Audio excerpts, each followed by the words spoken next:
Hello दोस्तों, स्वागत है आपका हमारे online platform VK D change the way of learning पर। दोस्तों, कहते हैं कि कोई भी लक्ष्य इंसान से बड़ा नहीं होता और हारा वही जो लड़ा नहीं होता। जी हाँ दोस्तों, आज के इस सेशन में हम आपका दिल खोल कर स्वागत करते हैं। फटाफट से आप सभी दोस्त आज के इस सेशन को अपने उन सभी दोस्तों तक शेयर करेंगे जिनका एसएससी जीडी का एग्ज़ाम है।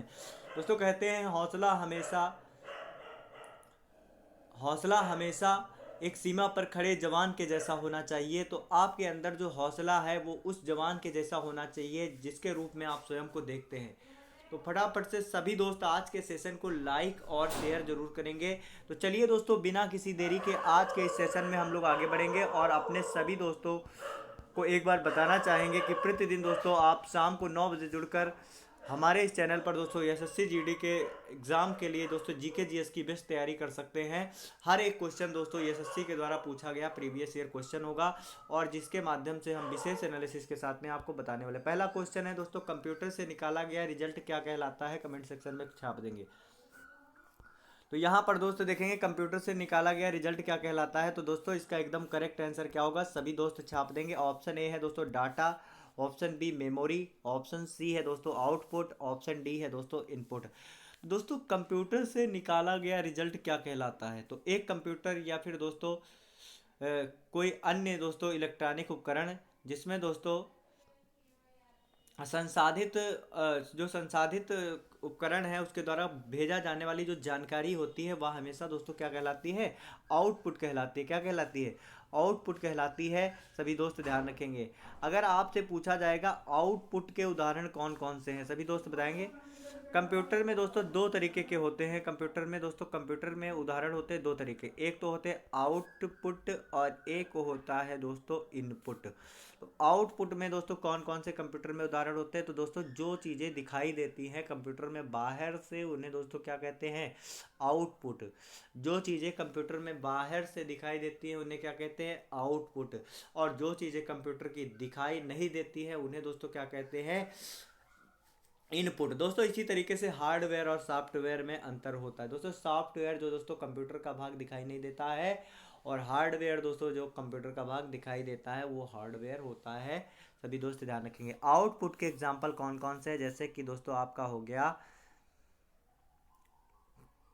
आउटपुट के उदाहरण दोस्तों कौन कौन से होंगे? तो जैसे कि आउटपुट में आपका क्या हो जाएगा? तो कंप्यूटर के मॉनिटर के जो स्क्रीन पर दिखाई देता है, सभी दोस्त ध्यान रखेंगे। मॉनिटर पर स्क्रीन पर जो दिखाई देता है, सभी दोस्त ध्यान रखेंगे। मॉनिटर की स्क्रीन पर मॉनिटर की स्क्रीन पर जो कुछ दिखाई देता है दोस्तों उसे हम लोग आउटपुट के रूप में निकाल सकते हैं। सभी दोस्त ध्यान रखेंगे। जैसे कि इसमें आउटपुट में आपका क्या हो जाएगा? जैसे कि कीबोर्ड के द्वारा जो टाइप किए जाते हैं शब्द, ठीक है, कीबोर्ड के द्वारा कीबोर्ड द्वारा टाइप किए गए शब्द। तो ये आपका काहे का एग्जाम्पल है? तो दोस्तों ये आपका आउटपुट का एग्जाम्पल है। अगर बात की जाएगी दोस्तों यहाँ पर सभी दोस्त ध्यान रखेंगे, अगर मान लो कोई इमेज है दोस्तों तो वो एक आउटपुट का वर्क करती है क्योंकि उसे दोस्तों आसानी से निकाला जा सकता है, उसे दोस्तों भेजा जा सकता है, उसे दोस्तों क्या कहेंगे? आउटपुट। अब यहाँ पर हार्डवेयर और सॉफ्टवेयर की बात करेंगे तो हार्डवेयर दोस्तों कौन कौन से होते हैं? तो कंप्यूटर में हार्डवेयर आपके जैसे कि आपका मॉनिटर हो गया, आपका कीबोर्ड हो गया और माउस हो गया। तो ये सभी दोस्तों हार्डवेयर के एग्जांपल हैं। तो चलिए दोस्तों बिना किसी देरी के अगले प्रश्न की ओर आगे बढ़ेंगे। सभी दोस्त इसका आंसर जो है कमेंट सेक्शन में छाप देंगे। निम्नलिखित में से नेत्रों का कौन सा भाग नेत्रों के विशिष्ट रंग के लिए उत्तरदायी होता है? ऑप्शन ए है दोस्तों लेंस, ऑप्शन बी है कॉर्निया, ऑप्शन सी है रेटिना, ऑप्शन डी है दोस्तों परितारिका। सही आंसर क्या होगा? कमेंट सेक्शन में छाप देंगे जितने सारे दोस्त जुड़े हुए हैं। दोस्तों इसका एकदम करेक्ट आंसर क्या होगा? तो नेत्रों का वह कौन सा भाग है जो नेत्रों के विशिष्ट रंग के लिए उत्तरदायी है? तो इसका एकदम करेक्ट आंसर है दोस्तों परितारिका। परितारिका दोस्तों नेत्रों का वह भाग है जो कि इसके विशिष्ट रंग दिखाई देने के लिए उत्तरदायी है। विशिष्ट रंग दिखाई देने के लिए उत्तरदायी है। सभी दोस्त ध्यान रखेंगे। चलिए दोस्तों बिना किसी दूरी का अगले प्रश्न की ओर आगे बढ़ेंगे। यहाँ पर अगला प्रश्न क्या है, ध्यान से देखेंगे। पंच जगत वर्गीकरण तंत्र में हरित पादप प्लावकों को किस जगत में रखा गया है? कमेंट सेक्शन में छाप देंगे जितने सारे दोस्त जुड़े हुए हैं।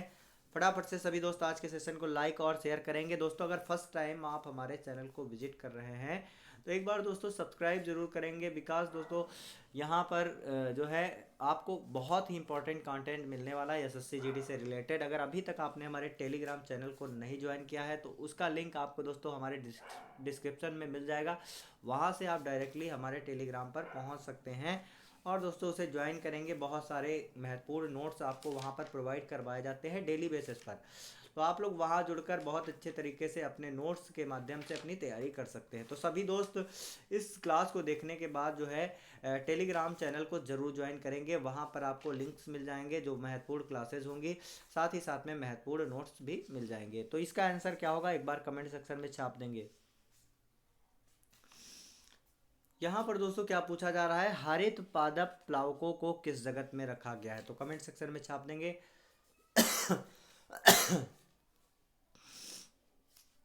तो हरित पादप प्लावकों को दोस्तों किस में रखा गया है, तो दोस्तों इनको जगत प्रोटिस्टा में रखा गया है। ऑप्शन बी एकदम करेक्ट आंसर है, सभी दोस्त ध्यान रखेंगे, जगत प्रोटिस्टा में हरित पादप को रखा गया है।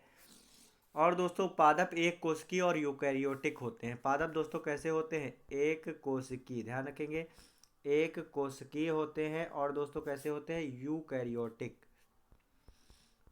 यूकैरियोटिक होते हैं, सभी दोस्त ध्यान रखेंगे। और हरित पादप जो होते हैं वो प्रकाश संश्लेषण करने में सक्षम होते हैं। प्रकाश संश्लेषण की क्रिया के लिए क्या होते हैं, प्रकाश संश्लेषण की क्रिया के लिए हरित पादप दोस्तों सक्षम होते हैं, इसे भी ध्यान रखेंगे। चलिए अगले प्रश्न की ओर आगे बढ़ेंगे, फटाफट से सभी दोस्त लाइक और शेयर जरूर करेंगे। तो हरित पादप प्लावक सभी दोस्त ध्यान रखेंगे, ये किस में आते हैं, जगत प्रोटिस्टा में आते हैं। ठीक है, यहाँ पर जगत प्रोटिस्टा इसका एकदम करेक्ट आंसर हो जाएगा। जगत पादप में दोस्तों पेड़ पौधे आते हैं, यहाँ पर पादप प्लावकों की बात की गई है, इससे थोड़ा सा ध्यान रखेंगे। चलिए अगले प्रश्न की ओर आगे बढ़ेंगे। भारत की पहली ऑयल रिफाइनरी कहाँ पर स्थापित की गई है, कमेंट सेक्शन में छाप देंगे जितने सारे दोस्त जुड़े हैं। तो भारत की पहली ऑयल रिफाइनरी दोस्तों कहाँ पर स्थापित की गई है, सभी दोस्त बताएंगे एक बार।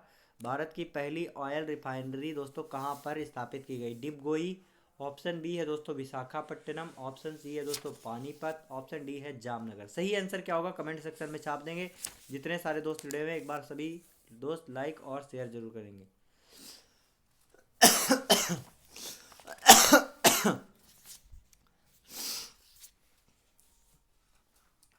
तो दोस्तों अगर बात की जाएगी भारत की पहली ऑयल रिफाइनरी कहाँ पर स्थापित की गई है, तो इसका एकदम करेक्ट आंसर है दोस्तों डिबगोई। डिबगोई में दोस्तों भारत की पहली जो है ऑयल रिफाइनरी स्थापित की गई। दोस्तों इसकी स्थापना कहाँ पर, डिबगोई में ये कहाँ पर पड़ता है दोस्तों, डिबगोई या असम में पड़ता है, असम राज्य में पड़ता है, सभी दोस्त ध्यान रखेंगे। और इसकी स्थापना दोस्तों कब हुई थी, 1901 में दोस्तों इसकी स्थापना हुई थी, 1901 ईस्वी में दोस्तों इसकी स्थापना हुई थी। या दोस्तों भारत की पहली ऑयल रिफाइनरी के साथ साथ में दोस्तों यह एशिया की भी पहली ऑयल रिफाइनरी है, इसे भी सभी दोस्त ध्यान रखेंगे। एशिया की पहली ऑयल रिफाइनरी कौन सी है, अगर आपसे पूछा जाता है एशिया की पहली रिफाइनरी कौन है, ऑयल रिफाइनरी कौन है, तो सभी दोस्त ध्यान रखेंगे एशिया की पहली ऑयल रिफाइनरी डिबगोई ऑयल रिफाइनरी है, सभी दोस्त ध्यान रखेंगे। और दोस्तों डिबगोई को क्या कहा जाता है, अगर बात की जाएगी डिबगोई को क्या कहा जाता है, तो सभी दोस्त ध्यान रखेंगे डिबगोई को दोस्तों असम का ऑयल सिटी कहा जाता है। क्या कहा जाता है, असम का ऑयल सिटी किस शहर को कहा जाता है, तो असम का ऑयल सिटी दोस्तों डिबगोई को कहा जाता है, सभी दोस्त ध्यान रखेंगे। चलिए दोस्तों अगले प्रश्न की ओर आगे बढ़ेंगे, सभी लोग एक बार लाइक और शेयर जरूर करेंगे अपने सभी दोस्तों के साथ में। आज के इस सेशन को सभी दोस्त एक बार लाइक और शेयर जरूर करेंगे। चलिए दोस्तों अगले प्रश्न की ओर आगे बढ़ेंगे, सभी लोग एक बार फटाफट से लाइक और शेयर कर देंगे।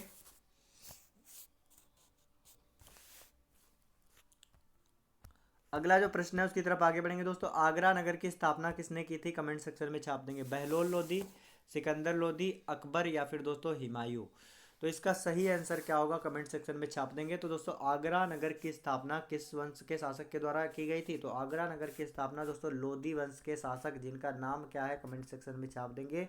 तो लोधी वंश के शासक दोस्तों सिकंदर लोधी के द्वारा दोस्तों आगरा नगर की स्थापना की गई थी, सभी दोस्त ध्यान रखेंगे। और आगरा दोस्तों आगरा नगर की स्थापना सिकंदर लोधी ने लगभग दोस्तों 1504 ईस्वी में किया था इसकी स्थापना। और सिकंदर लोधी ने दोस्तों किस लिए दोस्तों आगरा नगर की स्थापना की थी? तो दोस्तों सिकंदर लोदी ने दोस्तों राजस्थान के शासकों पर अधिकार प्राप्त करने के लिए और सुरक्षा बनाए रखने के लिए आगरा नगर की स्थापना की थी, इसे भी ध्यान रखेंगे। अगला जो प्रश्न है उसकी तरफ आगे बढ़ेंगे दोस्तों, कमेंट सेक्शन में छाप देंगे, निम्नलिखित में से कौन सी झील लैंगुन झील नहीं है? सभी दोस्त कमेंट सेक्शन में छाप देंगे, जितने सारे दोस्त जुड़े हुए हैं। निम्नलिखित में से कौन सी झील दोस्तों लैंगुन झील नहीं है? कमेंट सेक्शन में छाप देंगे।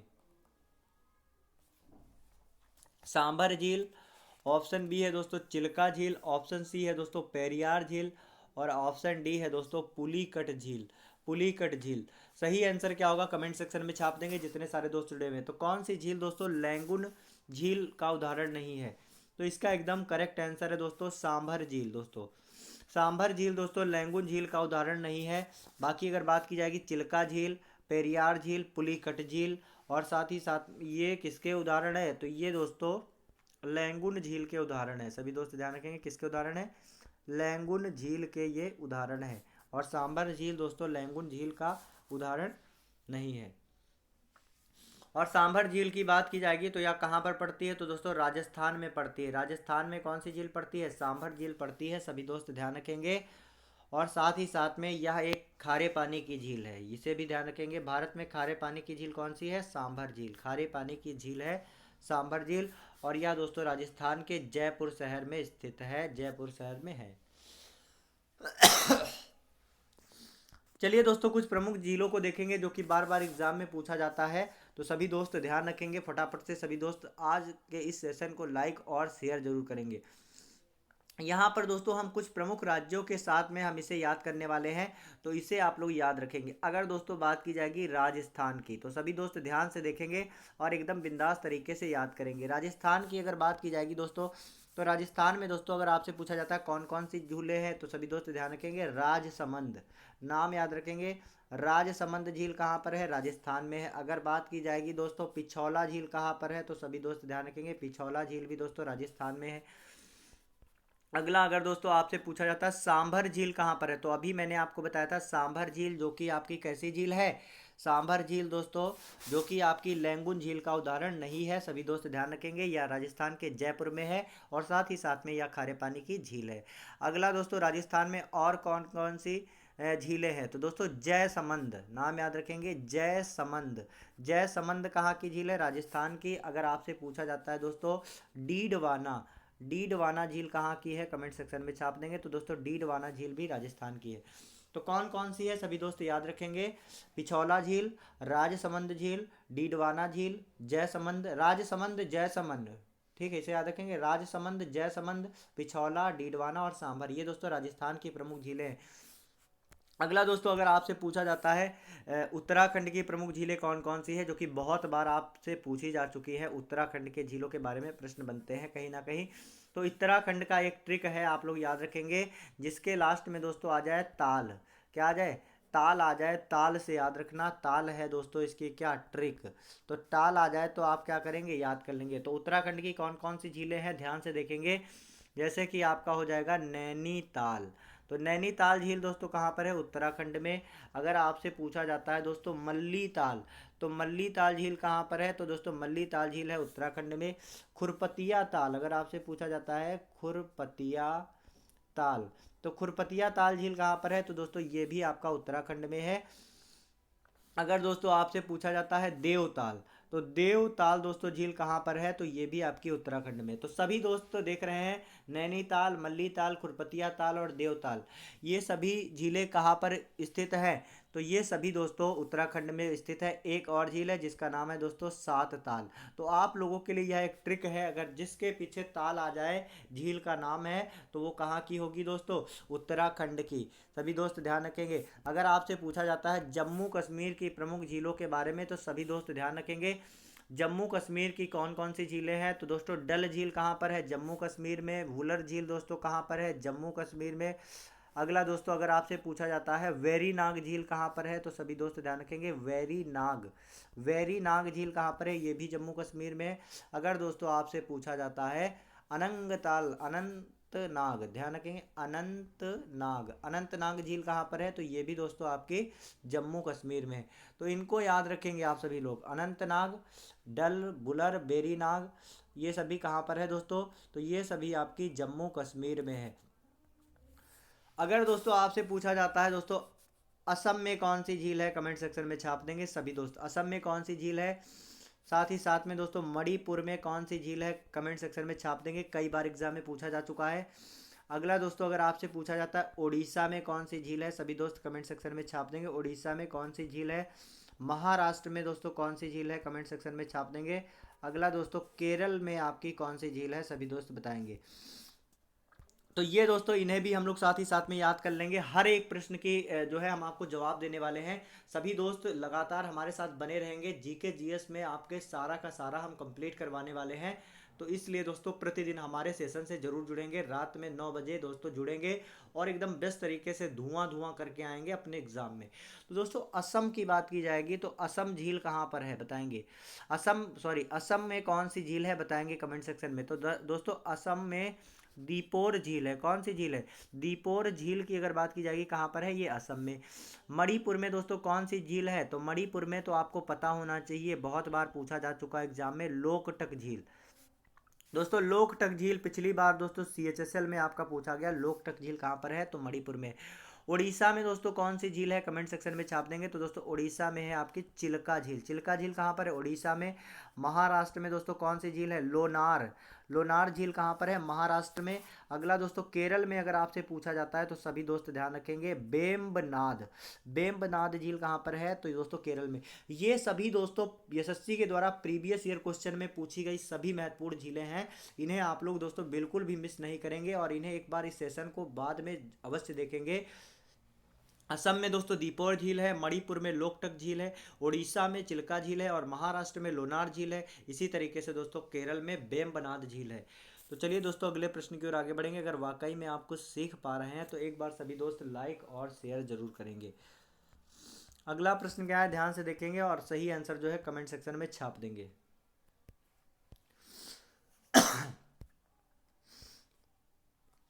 दोस्तों यहाँ पर अगला प्रश्न है, अल्पकाल में भारतीय रिजर्व बैंक जिस ब्याज दर पर व्यापारिक बैंकों को उधार देता है उसे क्या कहते हैं, कमेंट सेक्शन में छाप देंगे। जितने सारे दोस्त जुड़े हुए हैं, अल्पकाल में भारतीय रिजर्व बैंक जिस ब्याज दर पर व्यापारिक बैंकों को उधार देता है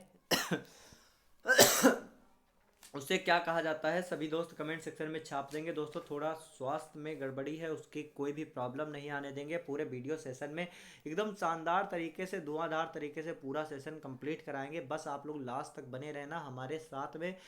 आप ही हमारा दोस्तों मोटिवेशन है। आपका लाइक, आपका एक सब्सक्रिप्शन दोस्तों बहुत ज़्यादा मोटिवेट करता है हमें। तो सभी दोस्त लाइक और सब्सक्राइब करना बिल्कुल भी ना भूलें। दोस्तों सब्सक्राइब जरूर करेंगे क्योंकि सब्सक्राइब करने से आपको हर एक बेस्ट वीडियो की आपको नोटिफिकेशन मिलेगी।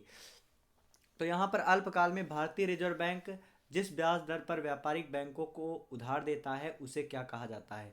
तो अल्पकाल में दोस्तों भारतीय रिजर्व बैंक जिस ब्याज दर पर जो है व्यापारिक बैंकों को, जिसे दोस्तों वाणिज्यिक बैंक भी कहा जाता है, तो इन्हें उधार देता है तो ऐसे उसे क्या कहा जाता है। तो दोस्तों इसका एकदम करेक्ट आंसर है जो RBI। यहाँ पर थोड़ा समझेंगे दोस्तों, जब RBI देता है,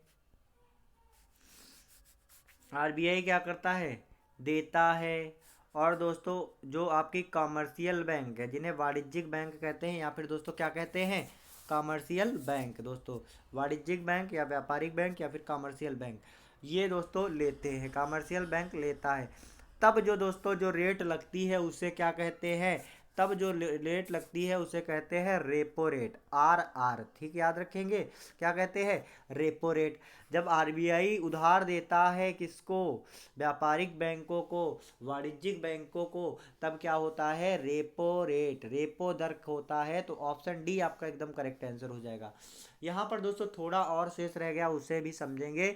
जब दोस्तों RBI लेता है उधार, कहता भैया हमको उधार दे दो, किससे उधार लेता है? वाणिज्यिक बैंकों से, कहता है दे दो, हम तुमको इसके बदले दोस्त क्या देंगे? ब्याज दे देंगे, कुछ पैसे दे देंगे। ठीक है, तो लेता कौन है? RBI, और देता कौन है दोस्तों? वाणिज्यिक बैंक या फिर दोस्तों कॉमर्शियल बैंक। तो जब RBI देता है तो दोस्तों क्या लगता है? Repo rate. जब दोस्तों कमर्शियल बैंक देता है तो क्या लगता है, रिवर्स रेपो रेट। दोस्तों रिवर्स रेपो रेट, इसे जरूर याद रखेंगे, बहुत ही इंपॉर्टेंट है दोस्तों, सभी दोस्त ध्यान रखेंगे। जब आरबीआई कमर्शियल बैंक को देता है तो रेपो रेट लगता है, और जब दोस्तों कमर्शियल बैंक आरबीआई को देता है तो क्या लगता है, रिवर्स रेपो रेट।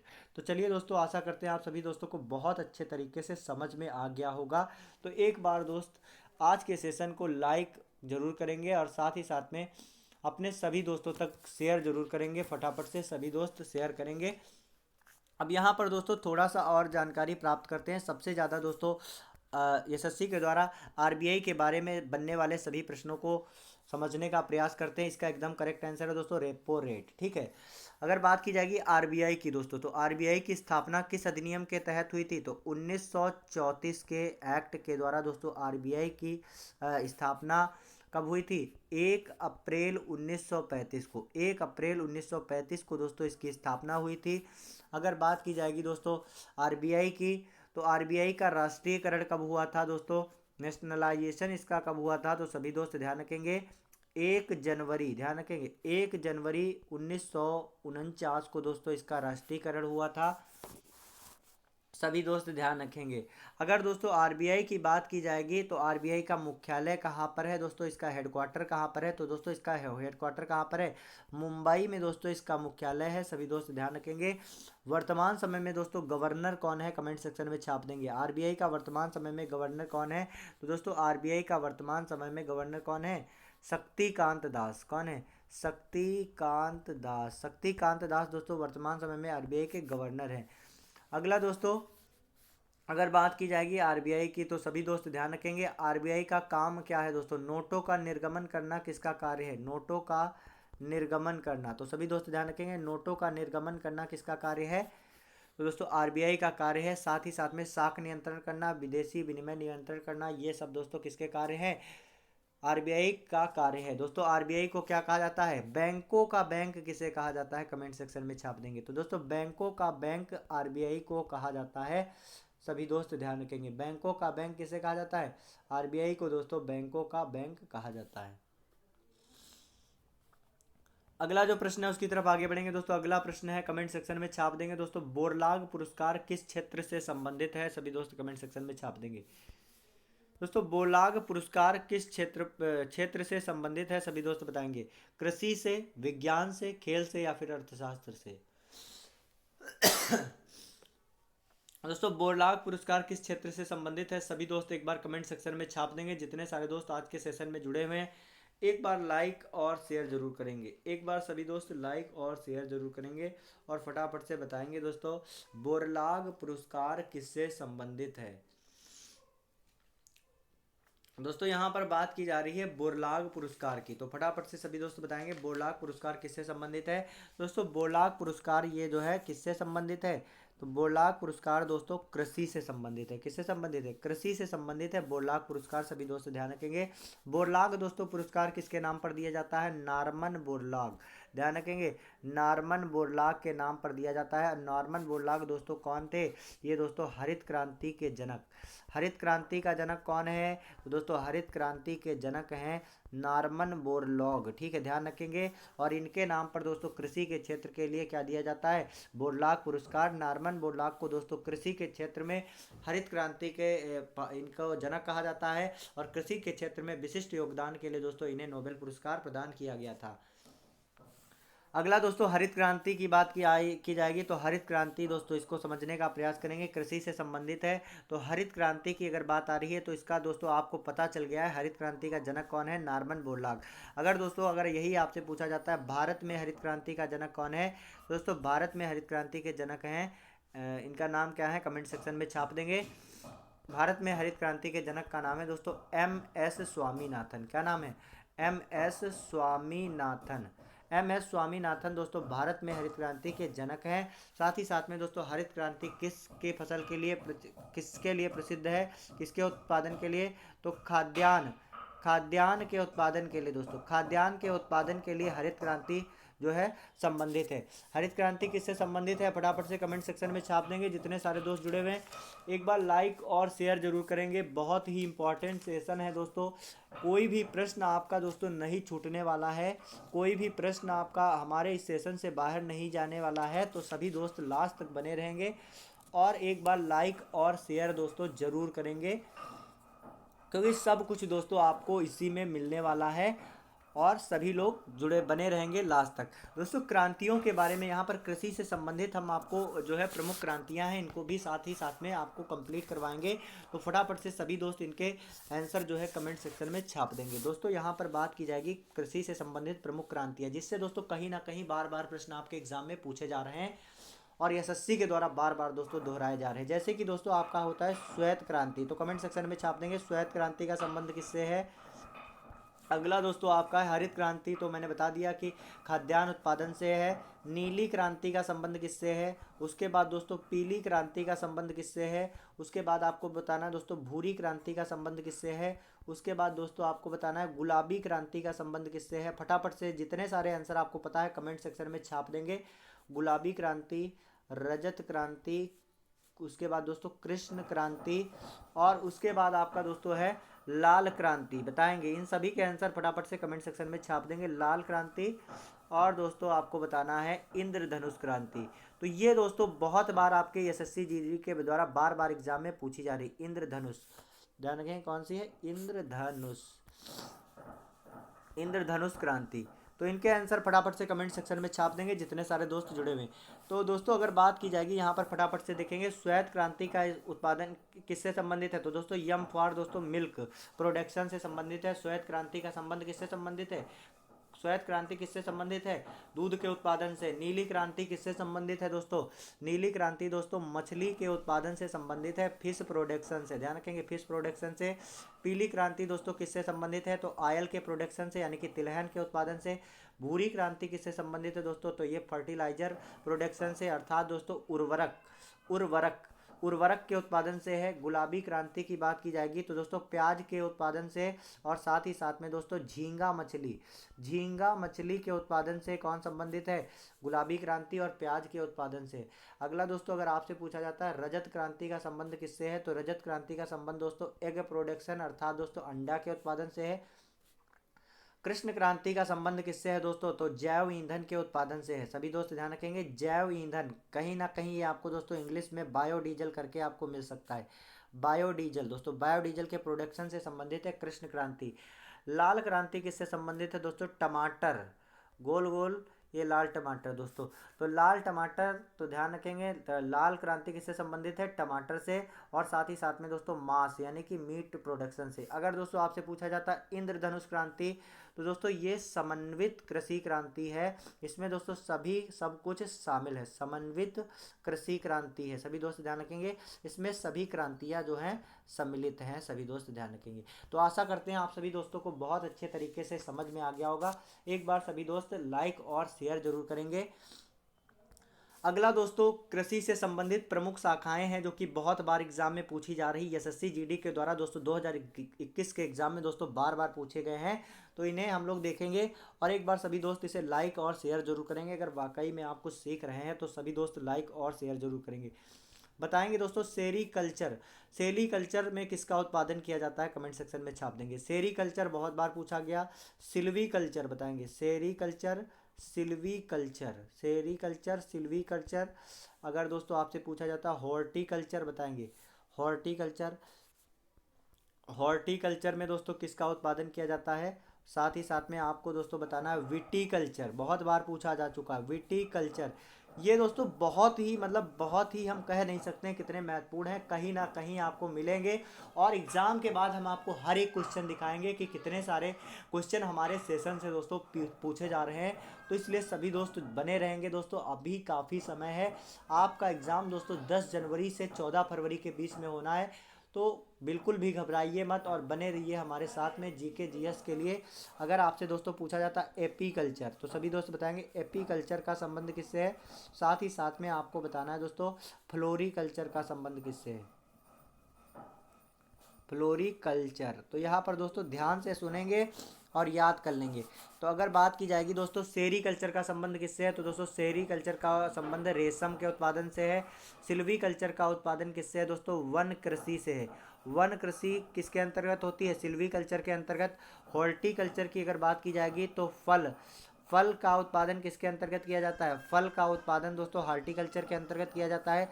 विटीकल्चर दोस्तों अंगूर की खेती, ध्यान रखेंगे अंगूर की खेती दोस्तों विटीकल्चर। अगला दोस्तों अगर बात की जाएगी यहाँ पर ध्यान रखेंगे सभी दोस्त, अंगूर की खेती एपीकल्चर दोस्तों। एपीकल्चर दोस्तों ध्यान रखेंगे मधुमक्खी पालन। मधुमक्खी पालन किसके अंतर्गत आता है दोस्तों, मधुमक्खी पालन एपीकल्चर के अंतर्गत आता है, जिसे दोस्तों बी प्रोडक्शन भी कहते हैं। उसके बाद दोस्तों आपका है फ्लोरिकल्चर। फ्लोरिकल्चर में दोस्तों किसकी खेती होती है, फूलों की खेती। फूलों की खेती किसमें होती है दोस्तों, तो फूलों की खेती फ्लोरिकल्चर में होती है। सभी दोस्त ध्यान रखेंगे, ये दोस्तों ध्यान रखेंगे, ये बहुत ही इंपॉर्टेंट है, वेरी वेरी इंपॉर्टेंट है, वेरी वेरी इंपॉर्टेंट है, ध्यान रखेंगे। सेरीकल्चर रेशम का उत्पादन, सिल्वीकल्चर वन कृषि, हॉर्टिकल्चर फल का उत्पादन, विटीकल्चर अंगूर की खेती, एपीकल्चर मधुमक्खी पालन, और दोस्तों फ्लोरिकल्चर फूलों की खेती। और दोस्तों अगर आपसे पूछा जाता है ऑलेरीकल्चर, तो इसे भी ध्यान रखेंगे, ऑलेरीकल्चर। तो दोस्तों ऑलेरीकल्चर के अंतर्गत किसका कृषि की जाती है, ऑलेरीकल्चर के अंतर्गत दोस्तों सब्जी की खेती, सब्जी का उत्पादन दोस्तों ऑलेरीकल्चर के अंतर्गत होता है। और साथ ही साथ में दोस्तों अगर बात की जाएगी, अगर आपसे दोस्तों पूछा जाता है कृषि से संबंधित दोस्तों, आपसे पूछा जाता है मेरी कल्चर। दोस्तों मेरी कल्चर किससे संबंधित है, कमेंट सेक्शन में छाप देंगे। मेरी कल्चर की बात की जाएगी तो दोस्तों ये समुद्री जीव के उत्पादन से संबंधित है, समुद्री जीव के उत्पादन से संबंधित है मेरी कल्चर। तो ये सभी दोस्तों कृषि से संबंधित महत्वपूर्ण क्रांतियाँ थी, जिनके बारे में हमने देखा। दोस्तों कहीं ना कहीं आपके एग्जाम में ज़रूर ही देखने को मिलने वाली है। तो सभी दोस्त अगर वाकई में आपको कुछ सीखने को मिला है तो एक बार लाइक और शेयर जरूर करेंगे। तो चलिए दोस्तों अगले प्रश्न की ओर आगे बढ़ेंगे। अगला प्रश्न क्या है दोस्तों, कहते हैं कि यहाँ पर आपका अगला क्वेश्चन देखेंगे, फिर उसके बाद हम आपको कुछ बताने वाले हैं बहुत ही इंपॉर्टेंट। यहाँ पर दोस्तों लिखा हुआ है दूसरी पंचवर्षीय योजना में प्राथमिकता किसे दी गई है, बताएंगे। दूसरी पंचवर्षीय योजना में दोस्तों किसे प्राथमिकता दी गई है, कमेंट सेक्शन में छाप देंगे जितने सारे दोस्त जुड़े हुए। दूसरी पंचवर्षीय योजना के तहत दोस्तों किसे प्राथमिकता दी गई है, कृषि को, भारी उद्योग को, वस्तु व सेवाओं को, या फिर विदेशी व्यापार को। सही आंसर क्या होगा कमेंट सेक्शन में छाप देंगे। दोस्तों दूसरी पंचवर्षीय योजना की अगर बात की जाएगी तो सभी दोस्त ध्यान रखेंगे, दूसरी पंचवर्षीय योजना की बात की जाएगी दोस्तों, तो दूसरी पंचवर्षीय योजना सभी दोस्त ध्यान रखेंगे या कब से कब तक चली थी, तो सभी दोस्त ध्यान रखेंगे दूसरी पंचवर्षीय योजना लगभग दोस्तों 1956 से 61 तक दोस्तों दूसरी पंचवर्षीय योजना चली थी, जो कि भारी उद्योगों के लिए प्रसिद्ध थी। भारी उद्योगों को इसमें प्राथमिकता दी गई थी, सभी दोस्त ध्यान रखेंगे। और दूसरी पंचवर्षीय योजना दोस्तों महालनोबिस मॉडल पर आधारित थी, सभी दोस्त ध्यान रखेंगे। द्वितीय पंचवर्षीय योजना किस मॉडल पर आधारित थी, तो मॉडल सबसे द्वारा आपसे पूछा जाता है। तो अगर आपसे पूछा जाएगा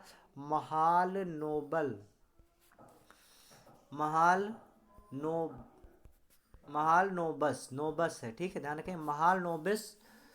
महालनोबिस मॉडल पर आधारित पंचवर्षीय योजना कौन सी है, सभी दोस्त ध्यान रखेंगे। तो महालनोबिस पर आधारित पंचवर्षीय योजना दोस्तों दूसरी पंचवर्षीय योजना है, सभी दोस्त ध्यान रखेंगे। यहाँ पर सभी दोस्त पंचवर्षीय योजना से रिलेटेड कुछ महत्वपूर्ण प्रश्न है, आप लोग ध्यान रखेंगे। 5 ईयर प्लान, ठीक है, पंचवर्षीय योजना 5 ईयर प्लान के नाम से जाना जाता है।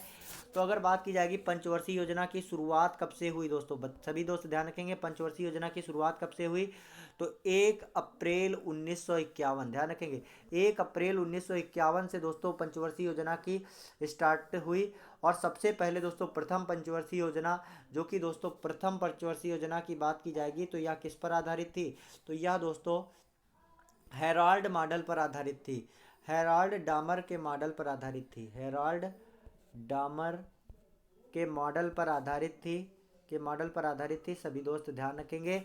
और इसका मुख्य उद्देश्य क्या था, प्रथम पंचवर्षीय योजना का मुख्य उद्देश्य क्या था, तो सभी दोस्त ध्यान रखेंगे प्रथम पंचवर्षीय योजना का मुख्य उद्देश्य कृषि और सिंचाई था। क्या था, कृषि और सिंचाई किस पंचवर्षीय योजना का प्रमुख उद्देश्य था, कृषि और सिंचाई दोस्तों पहली पंचवर्षीय योजना का उद्देश्य था। अगला अगर बात की जाएगी दोस्तों पंचवर्षीय योजनाओं के बारे में अगर आपसे पूछा जाता है तो कितने टोटल 5 ईयर प्लान थे, कमेंट सेक्शन में छाप देंगे। तो टोटल दोस्तों कितनी पंचवर्षीय योजनाएं थी, कमेंट सेक्शन में छाप देंगे। जितने सारे दोस्त जुड़े हुए हैं एक बार सभी दोस्त लाइक और शेयर जरूर करेंगे। टोटल दोस्तों कितनी पंचवर्षीय योजना थी, सभी दोस्त कमेंट सेक्शन में छाप देंगे।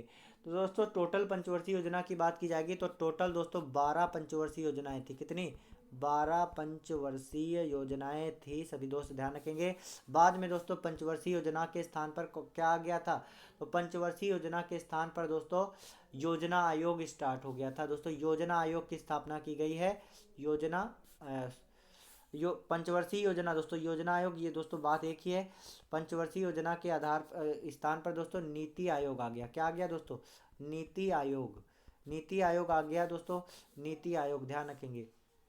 अगर आपसे पूछा जाता है दोस्तों नीति आयोग का अध्यक्ष कौन होता है, तो इसे ध्यान रखेंगे। नीति आयोग का अध्यक्ष होता है भारत का प्रधानमंत्री। अगर बात किया जाएगा वर्तमान समय में नीति आयोग के उपाध्यक्ष कौन है दोस्तों, इसे भी ध्यान रखेंगे। तो नीति आयोग के उपाध्यक्ष हैं दोस्तों कौन है, कमेंट सेक्शन में छाप देंगे दोस्तों। नीति आयोग के उपाध्यक्ष हैं सुमन के बैरी। सुमन के बैरी दोस्तों नीति आयोग के उपाध्यक्ष हैं। अगला नीति आयोग के सीईओ कौन है, कमेंट सेक्शन में छाप देंगे। तो सभी दोस्त ध्यान रखेंगे नीति आयोग के सीईओ कौन है? परमेश्वरन अय्यर। कौन है? परमेश्वरन अय्यर दोस्तों नीति आयोग के क्या हैं? परमेश्वरन अय्यर दोस्तों नीति आयोग के क्या हैं? सीईओ।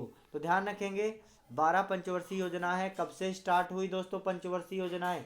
तो पंचवर्षीय योजनाएं सभी दोस्त ध्यान रखेंगे 1 अप्रैल 1951 से दोस्तों पंचवर्षीय योजनाएं स्टार्ट हुई।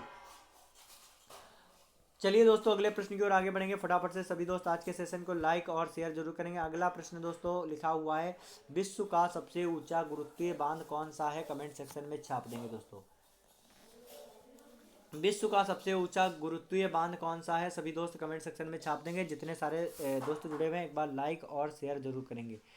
विश्व का सबसे ऊंचा गुरुत्वीय बांध कौन सा है? हुबर बांध, ऑप्शन बी है दोस्तों भाखड़ा नांगल, ऑप्शन सी है दोस्तों क्लेरोडो बांध, या फिर दोस्तों ऑप्शन डी है उपरोक्त में से कोई नहीं। तो दोस्तों पूछा जा रहा है विश्व का सबसे ऊंचा गुरुत्वीय बांध कौन सा है, तो इसका एकदम करेक्ट आंसर है भाखड़ा नागल बांध। भाखड़ा नागल बांध दोस्तों विश्व का सबसे ऊंचा गुरुत्वीय बांध है। और यह दोस्तों किस नदी के ऊपर स्थित है? सतलज। सतलज दोस्तों ध्यान रखेंगे सतलज नदी के ऊपर कौन स्थित है? भाखड़ा नागल बांध। सतलज नदी के ऊपर स्थित है कौन सा बांध दोस्तों? भाखड़ा नागल बांध। सभी दोस्त ध्यान रखेंगे। चलिए दोस्तों कुछ अन्य महत्वपूर्ण बांधों के बारे में या फिर परियोजनाओं के बारे में हम लोग देखेंगे इस सेशन में, जो कि आपके एग्जाम में एसएससी के द्वारा पूछी जा रही हैं। जैसे कि आपका दोस्तों हीराकुंड विद्युत परियोजना किससे संबंधित है दोस्तों, बताएंगे। हीराकुंड परियोजना दोस्तों हीराकुंड विद्युत परियोजना है, सभी दोस्त ध्यान रखेंगे। हीराकुंड विद्युत परियोजना है, या किस राज्य से संबंधित है, तो सभी दोस्त ध्यान रखेंगे उड़ीसा राज्य से संबंधित है। और किस नदी से यह जुड़ी हुई है परियोजना, तो सभी दोस्त ध्यान रखेंगे महानदी। महानदी से जुड़ी हुई परियोजना है। अगला दोस्तों सबसे ज्यादा पूछी जाती है इंदिरा गांधी नहर परियोजना। दोस्तों इंदिरा गांधी नहर परियोजना दोस्तों किस राज्य में स्थित है, कमेंट सेक्शन में छाप देंगे।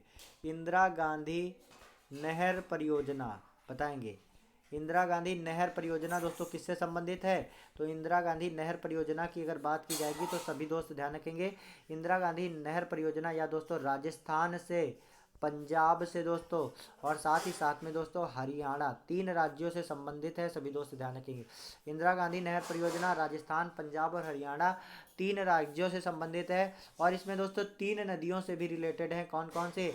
रावी, व्यास और दोस्तों कौन सी? रावी, व्यास और सतलज। दोस्तों ये 3 नदियों से भी संबंधित है।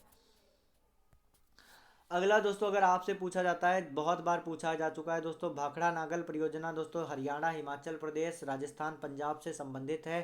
सभी दोस्त ध्यान रखेंगे। और दोस्तों इसका जलाशय गोविंद सागर जलाशय कहा जाता है।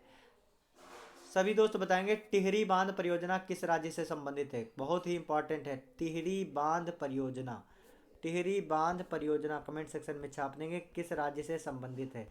अगला दोस्तों आपका प्रश्न है तुलबुल परियोजना कई बार एग्जाम में पूछा जा चुका है। तुलबुल परियोजना, तो तुलबुल परियोजना किस राज्य से संबंधित है? सभी दोस्त बताएंगे तुलबुल परियोजना किस राज्य से संबंधित है, एक बार कमेंट सेक्शन में छाप देंगे। रिहंद परियोजना किससे संबंधित है? एसएससी के द्वारा बार बार पूछा जा रहा प्रश्न है दोस्तों। रिहंद परियोजना किस जो है राज्य से संबंधित है, साथ ही साथ में किस नदी से यह संबंधित है, सभी दोस्त बताएंगे। अगला दोस्तों, साबरमती परियोजना किस राज्य से संबंधित है? कमेंट सेक्शन में छाप देंगे साबरमती परियोजना।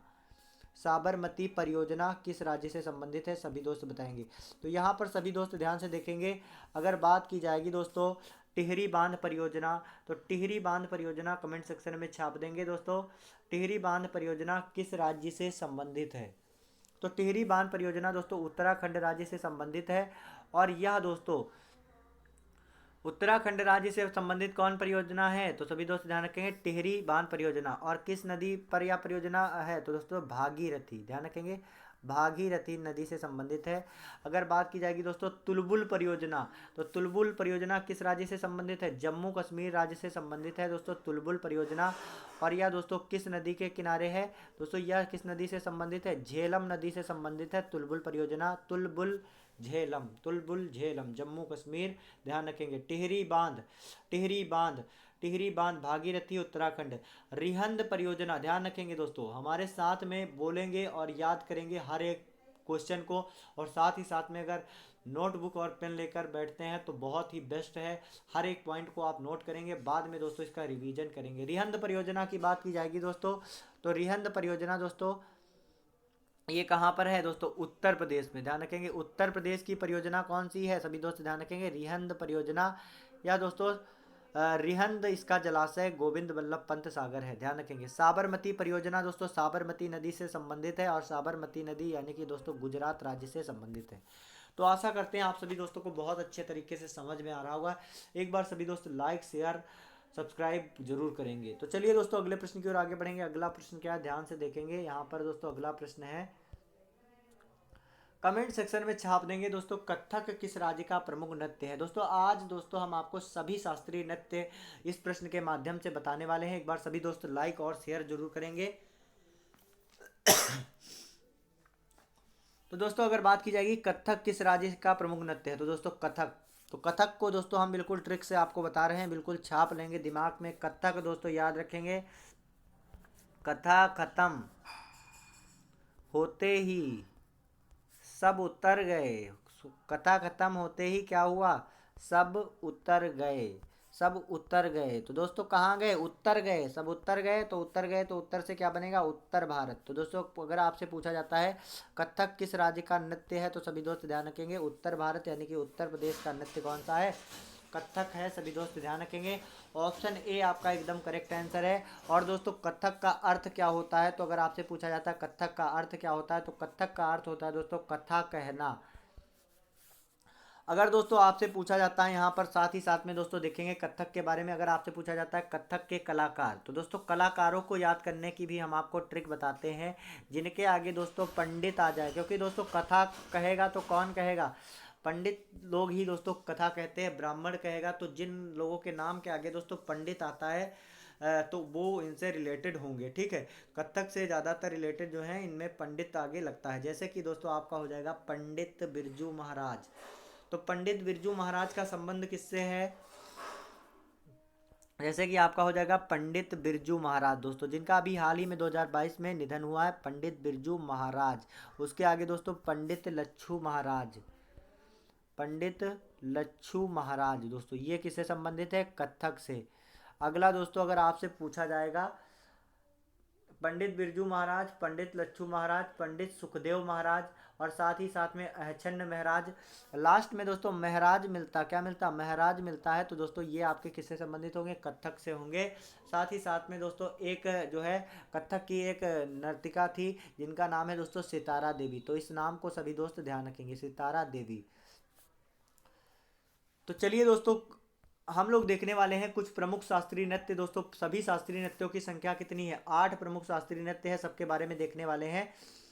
तो दोस्तों सबकी हमने ट्रिक बता रखी है। अगर ट्रिक वाली क्लास आपने अभी तक नहीं देखी है वीडियो, तो हमारे शॉर्ट्स के माध्यम से दोस्तों सभी जीके जीएस की महत्वपूर्ण ट्रिक्स हमने आपको बता रखी है। तो शॉर्ट्स वीडियो पर इस क्लास को देखने के बाद शॉर्ट वीडियो को देखना बिल्कुल भी ना भूलें। वहाँ से आपको दोस्तों सभी जो बहुत ही कठिन क्वेश्चन आपको लगते हैं याद करना दोस्तों, जैसे कि ये आपको मैंने बताया कलाकारों के नाम, नर्तकों के नाम, और जो दोस्तों आपको एसएससी के द्वारा सबसे ज़्यादा प्रश्न पूछे जाते हैं, जैसे कि आपके वायलिन वादक, सितार वादक, गिटार वादक, यानी कि भारतीय संस्कृति एवं कला से संबंधित जो प्रश्न पूछे जाते हैं सभी की दोस्तों हमने शानदार टिप्स बना के रखी है, जो कि आपको कहाँ पर देखने को मिलेगी, जो कि हमारे दोस्तों शॉर्ट्स वीडियोस के अंदर आपको देखने को मिलेगी। तो एक बार सभी दोस्त इस सेशन को देखने के बाद हमारे शॉर्ट्स को जरूर देखेंगे, जिससे आप लोग उसे आसानी से कहीं नोट करके आसानी से याद कर सकते हैं। तो दोस्तों 8 प्रमुख शास्त्रीय नृत्य हैं, तो इनको हम लोग देखने का प्रयास करेंगे। दोस्तों अगर बात की जाएगी, सबसे पहले हम लोग देखेंगे उत्तर भारत का शास्त्रीय नृत्य कौन सा है। तो सभी दोस्त ध्यान रखेंगे, उत्तर भारत का शास्त्रीय नृत्य है, अभी मैंने आपको बताया कथक। कौन सा है? कथक दोस्तों उत्तर भारत का शास्त्रीय नृत्य है। अगला दोस्तों अगर आपसे पूछा जाता है केरल के शास्त्रीय नृत्य कौन कौन से, 8 शास्त्रीय नृत्य है, सभी के बारे में हम आपको बताएंगे। केरल का शास्त्रीय नृत्य कौन सा है कमेंट सेक्शन में छाप देंगे। तो सभी दोस्त ध्यान रखेंगे, केरल का शास्त्रीय नृत्य कौन सा है? केरल की कली मोहिनी। तो दोस्तों इसी तरीके से बढ़िया एकदम शानदार ट्रिक आपको बताया। तो कली से आपका क्या बनेगा? कथक कली, और मोहिनी से क्या बनेगा? मोहिनी अट्टम। मोहिनी अट्टम। तो दोस्तों ये कहाँ के हैं? तो दोस्तों ये सभी आपके केरल के शास्त्रीय नृत्य हैं। शास्त्रीय नृत्य दोस्तों इन्हें क्या कहते हैं? Classical dance. और दोस्तों होते हैं फ्लॉक डांस। फ्लॉक डांस के बारे में हमने आपको बता रखा है, हर एक सेशंस में अगर आपका आता है तो हम एकदम डिटेल से सब कुछ आपको बताते हैं। केरल के बाद अगर दोस्तों आपसे पूछा जाता है आंध्र प्रदेश, तो दोस्तों आंध्र प्रदेश का शास्त्रीय नृत्य कौन सा है? साथ ही साथ में आपको दोस्तों बताना है तमिलनाडु। तमिलनाडु का शास्त्रीय नृत्य कौन सा है? और सभी दोस्त बताएंगे। उड़ीसा का शास्त्रीय नृत्य क्या है? कमेंट सेक्शन में छाप देंगे। मणिपुर का शास्त्रीय नृत्य क्या है? कमेंट सेक्शन में छाप देंगे। मणिपुर का शास्त्रीय नृत्य क्या है? और साथ ही साथ में सभी दोस्त बताएंगे मणिपुर का शास्त्रीय नृत्य क्या है, और असम का शास्त्रीय नृत्य क्या है, कमेंट सेक्शन में बताएंगे सभी दोस्त। तो यहाँ पर दोस्तों इनके सभी के टोटल 8 शास्त्रीय नृत्य है, सबके बारे में फटाफट से देखेंगे। उत्तर प्रदेश का दोस्तों कथक है, केरल का कथकली और मोहिनी अट्टम है। आंध्र प्रदेश का तो मैंने बताया था आधी कच्ची पूड़ी। तो कच्ची पूड़ी से क्या बनता है? कुचिपुड़ी। दोस्तों कुचिपुड़ी कहाँ का है? तो कुचिपुड़ी दोस्तों एक शास्त्रीय नृत्य है आंध्र प्रदेश का। तमिलनाडु का क्या है? तो तमिलनाडु का हमने बताया था भरतनाट्यम। तो भरत से क्या बनता है? भरतनाट्यम। तो भरतनाट्यम। तो दोस्तों ट्रिक्स को देखने के लिए शॉर्ट्स में जाएंगे। उड़ीसा का शास्त्रीय नृत्य क्या है? तो उड़ीसा का शास्त्रीय नृत्य है दोस्तों ओडिसी। मणिपुर का शास्त्रीय नृत्य क्या है? मणिपुर का है मणिपुरी। अगर दोस्तों आपसे पूछा जाता है असम का शास्त्रीय नृत्य क्या है? तो असम का दोस्तों शास्त्रीय नृत्य है सत्रिया। नाम याद रखेंगे, सत्रिया। तो इस तरीके से 8 शास्त्रीय नृत्य कंप्लीट हो गए। इन्हें आप लोग याद कर लेंगे, बहुत ही इंपॉर्टेंट है। तो चलिए दोस्तों अगले क्वेश्चन की ओर आगे बढ़ेंगे। फटाफट से सभी दोस्त लाइक और शेयर जरूर करेंगे। दोस्तों अगला प्रश्न है सातवाहन वंश की स्थापना किसने की थी? कमेंट सेक्शन में छाप देंगे। सातकर्णी प्रथम ने, ऑप्शन बी है दोस्तों सिमुक ने, ऑप्शन सी है दोस्तों यज्ञ श्री सातकर्णी ने, या फिर दोस्तों ऑप्शन डी है गौतम पुत्र सातकर्णी ने।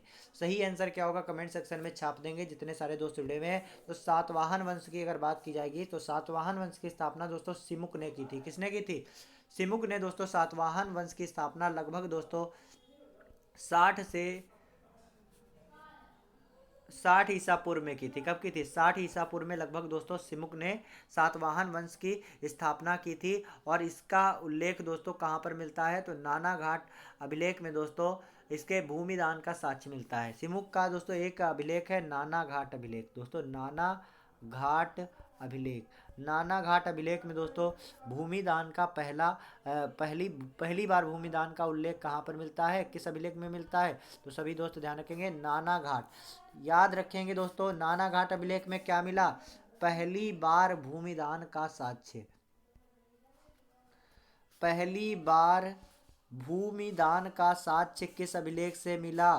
तो ध्यान रखेंगे पहली बार भूमिदान का साक्ष्य दोस्तों नाना घाट अभिलेख से मिला। सभी दोस्त ध्यान रखेंगे। अगला प्रश्न क्या, उसकी तरफ आगे बढ़ेंगे। अगला प्रश्न दोस्तों गांधी जी ने पहला कृषक आंदोलन कहाँ शुरू किया था? कमेंट सेक्शन में छाप देंगे। गांधी जी ने पहला कृषक आंदोलन कहाँ पर शुरू किया था? अहमदाबाद में, खेड़ा में, चंपारण में, या फिर दोस्तों सूरत में। सही आंसर क्या होगा कमेंट सेक्शन में छाप देंगे जितने सारे दोस्त जुड़े हैं। तो गांधी जी के द्वारा दोस्तों पहला, यहाँ पर बात किया जा रहा है गांधी जी का पहला कृषक आंदोलन कहाँ पर शुरू हुआ था, तो दोस्तों इसका एकदम करेक्ट आंसर है चंपारण में। कहाँ पर? चंपारण में दोस्तों गांधी जी के द्वारा। चंपारण दोस्तों ये आपका कहाँ पर पड़ता है? बिहार। बिहार का एक जिला है दोस्तों जिसका क्या नाम है? चंपारण।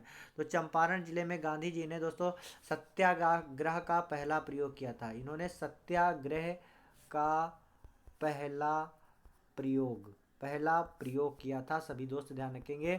और सत्याग्रह का अर्थ क्या होता है दोस्तों? सत्य के लिए किया गया आग्रह। और ये दोस्तों चंपारण सत्याग्रह कब हुआ था? तो सभी दोस्त ध्यान रखेंगे, चंपारण आंदोलन दोस्तों 1917 ईस्वी में किया गया था। 1917 ईस्वी में किया गया था। महात्मा गांधी ने दोस्तों इसका नेतृत्व किया था। और यह आंदोलन दोस्तों किसके लिए हुआ था? तो दोस्तों नील की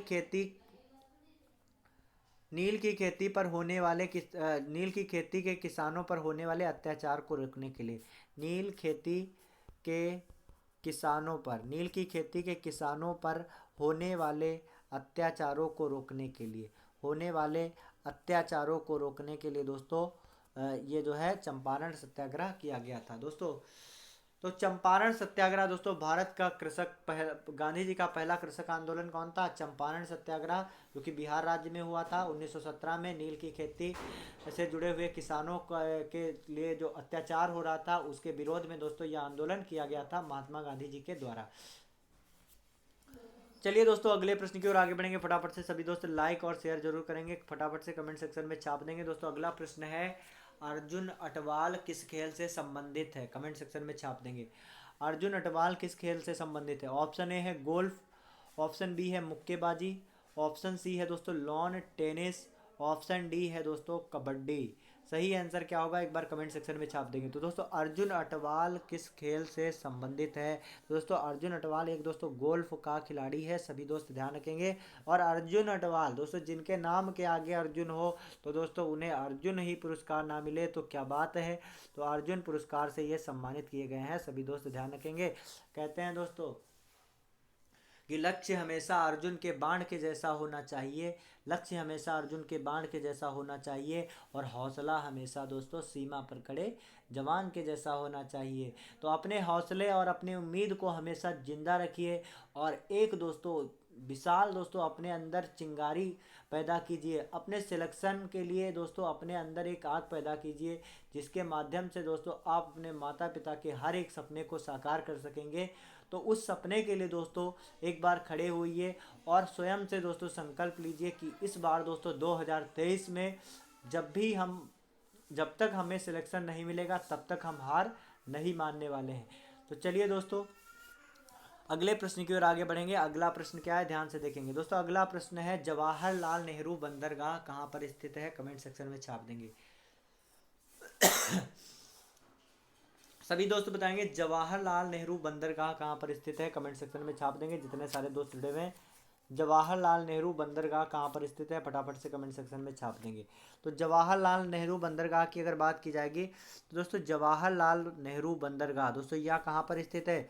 मुंबई में स्थित है दोस्तों। मुंबई में दोस्तों एक तो आपका स्थित है मुंबई बंदरगाह। तो जवाहरलाल नेहरू बंदरगाह दोस्तों इसका नया नाम है। तो दोस्तों जवाहरलाल नेहरू बंदरगाह ये दोस्तों नया नाम है नहावा सेवा बंदरगाह का। किसका है? नहावा सेवा बंदरगाह का नया नाम क्या है?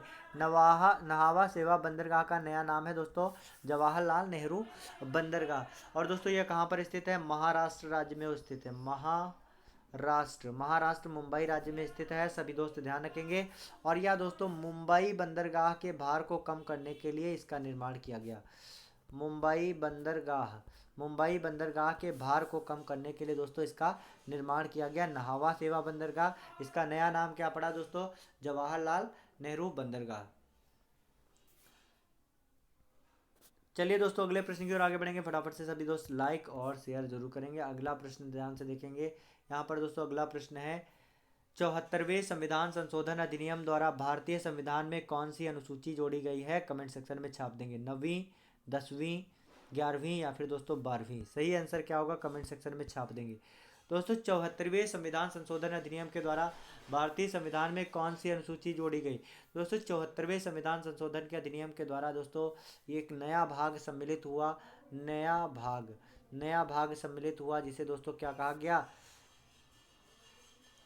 नया भाग सम्मिलित हुआ नौ का। दोस्तों क्या सम्मिलित हुआ, नौ का। तो किस में जोड़ी गई, नवीं अनुसूची में जोड़ी गई। सभी दोस्त ध्यान रखेंगे।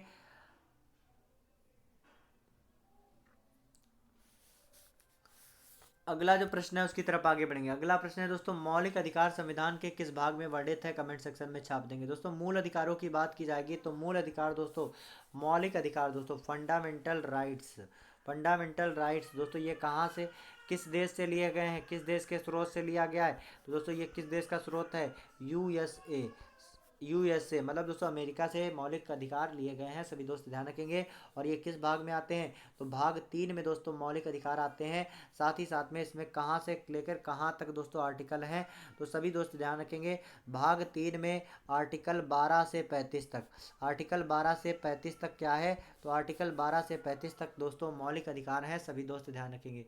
आर्टिकल 12 से 35 तक क्या है, मौलिक अधिकार हैं। चलिए दोस्तों अगले प्रश्न की ओर आगे बढ़ेंगे। अगला प्रश्न है दोस्तों, पंचायती राज प्रणाली की स्थापना सर्वप्रथम किस राज्य में की गई थी, कमेंट सेक्शन में छाप देंगे। तो दोस्तों पंचायती राज की बात की जाएगी तो सभी दोस्त ध्यान रखेंगे। पंचायती राज की स्थापना दोस्तों पूछा गया सर्वप्रथम किस राज्य में हुई थी, तो दोस्तों पंचायती राज व्यवस्था दोस्तों, पंचायती राज व्यवस्था की स्थापना दोस्तों सर्वप्रथम राजस्थान में हुई थी। दोस्तों ध्यान रखेंगे। और इस प्रणाली की स्थापना दोस्तों कब की गई थी, 2 अक्टूबर, ध्यान रखेंगे, 2 अक्टूबर सन 1959 को दोस्तों इसकी स्थापना की गई थी। राजस्थान के नागौर नामक शहर में, किस शहर में, राजस्थान के दोस्तों नागौर, ध्यान रखेंगे, राजस्थान के नागौर नामक शहर में दोस्तों पंचायती राज प्रणाली, पंचायती राज व्यवस्था को स्टार्ट किया गया था। सभी दोस्त ध्यान रखेंगे। पंचायती राज व्यवस्था को किसमें स्टार्ट किया गया था, तो दोस्तों इसको राजस्थान के नागौर शहर में। अगर दोस्तों बात की जाएगी पंचायती राज व्यवस्था दोस्तों, इसे किस संविधान संशोधन के तहत दोस्तों जोड़ा गया, कमेंट सेक्शन में छाप देंगे। दोस्तों पंचायती राज व्यवस्था की बात की जाएगी तो इसे दोस्तों 73वें संविधान संशोधन, ध्यान रखेंगे बहुत ही इंपॉर्टेंट है, 73वें संविधान संशोधन के द्वारा इसे जोड़ा गया। 73वें संविधान संशोधन के द्वारा इसे दोस्तों भारत जो अनुच्छेद क्या कहते हैं संविधान में जोड़ा गया। 73वें संविधान संशोधन के द्वारा जोड़ा गया। और साथ ही साथ में यह कब हुआ था, 1993 में पंचायती राज जोड़ा गया। और दोस्तों अगर बात की जाएगी इसे किस अनुसूची में जोड़ा गया, तो दोस्तों 73वें संविधान संशोधन में दोस्तों 11वीं अनुसूची में जोड़ा गया। तो अगर आपसे पूछा जाता है पंचायती राज व्यवस्था किस अनुसूची के अंतर्गत आता है, तो 11वीं अनुसूची का विषय दोस्तों क्या है, पंचायती राज व्यवस्था। और इसमें दोस्तों कितने टोटल विषय हैं, तो सभी दोस्त ध्यान रखेंगे पंचायती राज व्यवस्था में टोटल 29 विषय हैं। टोटल कितने विषय हैं, 29 विषय हैं। तो इसे ध्यान रखेंगे, बहुत ही इंपॉर्टेंट है पूरा क्वेश्चन, एक एक पॉइंट बहुत ही इंपॉर्टेंट है। पंचायती राज प्रणाली से दोस्तों यही क्वेश्चन पूछे जाएंगे। कब दोस्तों स्थापना हुई, 2 अक्टूबर 1959 को। सबसे पहले दोस्तों किस राज्य में, राजस्थान के नागौर शहर में। अगला दोस्तों 73वें संविधान संशोधन के द्वारा पंचायती राज व्यवस्था को संविधान में लाया गया। 1993 में 11वीं अनुसूची में दोस्तों इसे शामिल किया गया। टोटल इसमें कितने विषय हैं, टोटल इसमें दोस्तों 29 विषय हैं, ध्यान रखेंगे। अगला जो प्रश्न है उसकी तरफ आगे बढ़ेंगे दोस्तों, बताएंगे द गोल्डन ग्रेट का लेखक कौन है, कमेंट सेक्शन में छाप देंगे जितने सारे दोस्त जुड़े हुए हैं। द गोल्डन ग्रेट के लेखक कौन है, फटाफट से सभी दोस्त बताएंगे। द गोल्डन ग्रेट के लेखक कौन है, विक्रम सेठ, ऑप्शन बी है दोस्तों विष्णु शर्मा, ऑप्शन सी है दोस्तों चेतन भगत, या फिर ऑप्शन डी है दोस्तों रजत शर्मा। सही आंसर क्या होगा, कमेंट सेक्शन में छाप देंगे। तो दोस्तों इसका एकदम करेक्ट आंसर है द गोल्डन ग्रेट नामक पुस्तक के लेखक कौन है, विक्रम सेठ। ऑप्शन ए एकदम करेक्ट आंसर है, सभी दोस्त ध्यान रखेंगे, ऑप्शन ए इसका एकदम करेक्ट आंसर है। अगला दोस्तों यहाँ पर दोस्तों देखेंगे किस वंश के अभिलेख में पहली बार भूमि दान का उल्लेख मिला है। तो सबसे पहले दोस्तों किस वंश के अभिलेख में भूमि दान का उल्लेख मिला है, इसका एकदम करेक्ट आंसर क्या है, सभी दोस्त छाप देंगे जितने सारे दोस्त आज के सेशन से जुड़े हुए हैं। एक बार लाइक और शेयर जरूर करेंगे। तो दोस्तों इसका एकदम करेक्ट आंसर है दोस्तों सातवाहन के अभिलेखों के द्वारा दोस्तों सबसे पहले भूमिदान आंदोलन का उल्लेख मिला है। सभी दोस्त ध्यान रखेंगे। सातवाहन वंश, सातवाहन वंश की स्थापना की अगर बात की जाएगी तो हमने आपको बताया था सिमुक ने दोस्तों सातवाहन वंश की स्थापना की थी। और इसका उल्लेख दोस्तों किस अभिलेख के द्वारा मिला है, तो हमने दोस्तों आज के सेशन में ही आपको बताया था, जब बताया था सातवाहन की स्थापना सिमुक ने की थी, तो मैंने आपको बताया था एक अभिलेख है जिसका नाम दोस्तों क्या है, नानाघाट अभिलेख। क्या नाम है, नाना घाट अभिलेख। नाना घाट अभिलेख में दोस्तों सबसे पहले यह उल्लेखित किया गया कि दोस्तों जो है पहली बार भूमिदान का उल्लेख किस में मिला है, नाना घाट अभिलेख में। तो नाना घाट अभिलेख, अभिलेख का भी नाम याद रखेंगे, किस वंश का है, सातवाहन वंश का। इसकी स्थापना किसने की, सिमुक ने की। तो सारी जानकारी दोस्तों इसी क्वेश्चन के माध्यम से मैंने आपको दी। इसी तरीके से प्रतिदिन हमारे साथ बने रहेंगे और जुड़े रहेंगे दोस्तों। कहते हैं दोस्तों, सपने वो नहीं होते हैं जो हम नींद में देखते हैं, सपने तो वो होते हैं जो नींद में, जो हमें नींद नहीं आने देते हैं। तो इसी तरीके से दोस्तों, अगर आपके अंदर जोश है, जुनून है, उत्साह है, तो हमारे साथ बने रहेंगे प्रतिदिन और अपने एग्ज़ाम में बेस्ट स्कोर डेफिनेटली दोस्तों आप लोग करके आने वाले हैं। तो आप सभी दोस्त लास्ट तक बने रहे, उसके लिए बहुत बहुत धन्यवाद दोस्तों। लास्ट में बस यही कहना चाहते हैं, जब आंखों में अरमान लिया, जब आंखों में अरमान लिया, मंजिल को अपना मान लिया, मुश्किल क्या आसान क्या, जब ठान लिया तो ठान लिया। बहुत बहुत धन्यवाद दोस्तों।